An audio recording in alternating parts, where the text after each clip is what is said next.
everyone, Julian here. Today I'm going to be talking about the biggest mistakes I see music producers make and how to avoid them.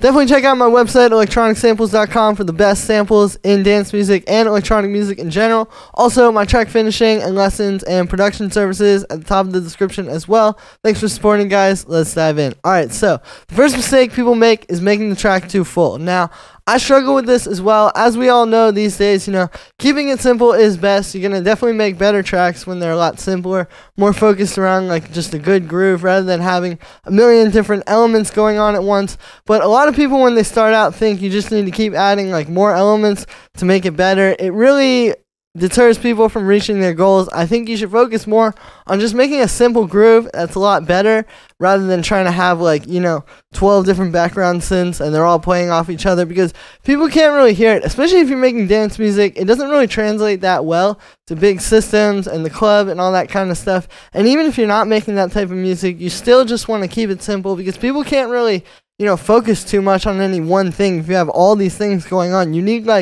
it's just like design. You kind of have like a foreground, a background, and then kind of like in the middle as well. You need that in a track. You can't have that with 12 background synths.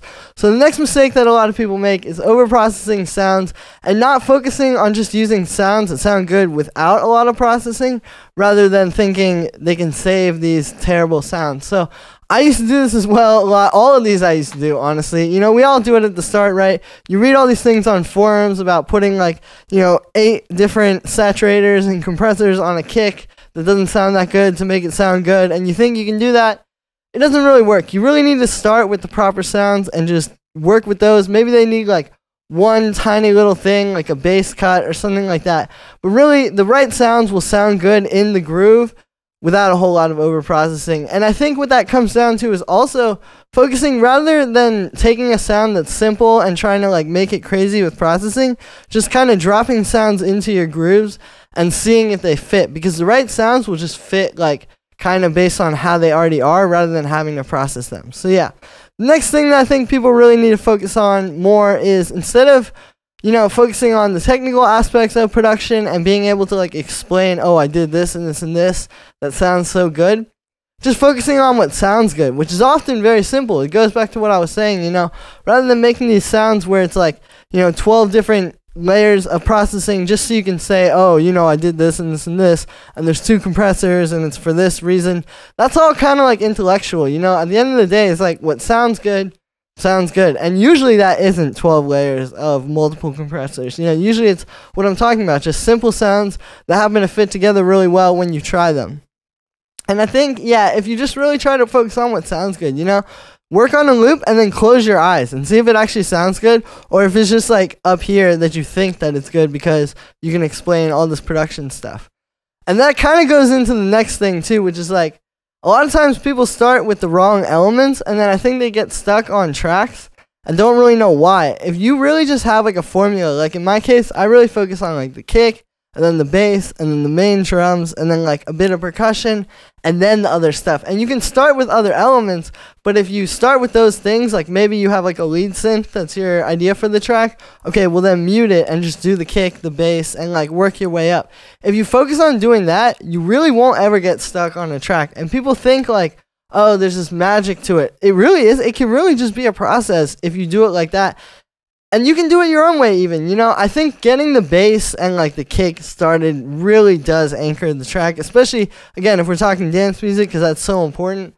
But, as long as you have a formula, I think you can go a lot farther, and you start to get very fast making tracks, and it becomes less mystical, finishing a track and making it good. It just kind of happens because you know how to do that. And that's how I'm making this stuff really fast. A lot of people wonder, it's how can you make these tracks very fast? If you have that formula, you can put this stuff together pretty quickly, as long as you know what order to do it in, and I just explained it for you. So then the last thing that I think people really need to work on, especially this year in 2023, if we all want to go really far, is overthinking and making stuff to be trendy, which comes from overthinking, rather than just doing what you love. And I know a lot of people talk about this, it might sound corny, but I am going to talk about it because I think it's really important.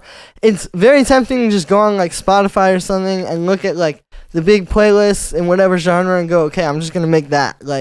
And I've done that before too. I'm not even going to lie. Like I said, I've made all these mistakes, but that can be a bit vapid, and I think the end goal of that isn't as good as you think it's going to be. Like, if you're doing it for that reason, you're not really going to be that happy even if it does work out really well. So what you got to do is kind of like, I think, a little bit of what you want and a little bit of like what's going on. Definitely don't just make like whatever and think that that's going to work, but if you can make some stuff that'll fit in with what's going on, that really is what you want, that you're excited about, that's the goal. If you try to be too trendy or just make whatever is like the biggest thing right now, again, you can do it for the short term, but I've never seen it work out really well, and I think you're going to get a little bit discouraged when it feels kind of vapid.